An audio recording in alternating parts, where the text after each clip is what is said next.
semuanya, perkenalkan nama saya Karina Wijayanti. Saya berasal dari Politeknik Bina Trada Semarang, jurusan D3 Reka Medis. Saya akan menjelaskan tentang bagaimana sih telusur berkas reka medis. Oke, silakan simak videonya sampai akhir ya. Telusur reka medis dapat diartikan sebagai proses pencarian dan pengambilan berkas reka medis sesuai dengan permintaan, bisa berasal dari poliklinik, dokter yang melakukan riset, ataupun pihak ketiga lainnya yang memiliki kepentingan dan izin untuk mengakses berkas reka medis oleh petugas reka medis di bagian filing. Di telusur reka medis, di bagian pertama, kita akan membahas tentang pengembalian kembali berkas reka medis. Reka medis berisi seluruh data individual seorang pasien yang bersifat rahasia, sehingga setiap lembarnya harus disimpan di tempat yang aman agar terjaga dari pihak yang tidak berwenang yang ingin mengaksesnya. Oleh karena itu, dalam penyimpanan berkas reka medis dibutuhkan sebuah sistem untuk mempermudah petugas reka medis ketika akan melakukan pengembalian kembali berkas reka medis atau dikenal dengan sebutan retrieval.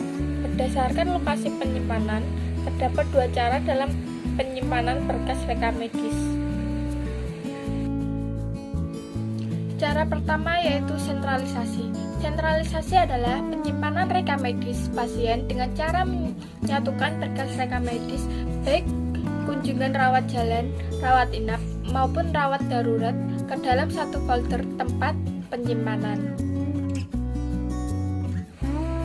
Berikut ada beberapa kelebihan dalam penyimpanan sentralisasi. Yang pertama, mengurangi terjadinya duplikasi reka medis. Yang kedua, mudah dalam menyeragamkan tata kerja. Yang ketiga, efisiensi petugas. Dan yang keempat, permintaan reka medis mudah dilayani. Dalam penyimpanan sentralisasi, ada juga kekurangan sentralisasi. Yang pertama, membutuhkan waktu yang lebih lama dalam penyediaan reka medis. Dan yang kedua, memerlukan ruangan yang luas untuk penyimpanan berkas reka medis. Penyimpanan kedua adalah dengan cara desentralisasi.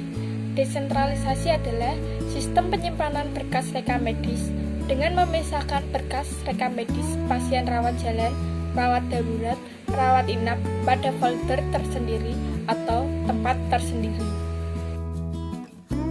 Desentralisasi memiliki beberapa kelebihan. Yang pertama, efisiensi waktu. Yang kedua, beban petugas lebih ringan. Dan yang ketiga, pengawasan berkas lebih mudah. Kekurangan desentralisasi. Yang pertama, terjadinya duplikasi pada berkas reka medis. Dan yang kedua, biaya yang digunakan lebih banyak. Dan yang ketiga, bentuk atau isi reka medis berbeda. Yang terakhir, saya akan membahas tentang kejadian misfile saat telusur berkas reka medis. Yang pertama, kita harus mengetahui pengertian dari misfile. Misfile adalah berkas reka medis yang ditemukan di tempat yang bukan seharusnya. Ada beberapa penyebab terjadinya misfile. Yang pertama, minimnya sumber daya manusia dalam bidang reka medis. Dan yang kedua, tidak memadainya SOP. Yang ketiga, tidak adanya atau tidak sesuainya peralatan yang digunakan. Yang keempat, adanya double job yang dimiliki oleh petugas. Cukup sekian yang bisa saya sampaikan, semoga bisa bermanfaat. Terima kasih.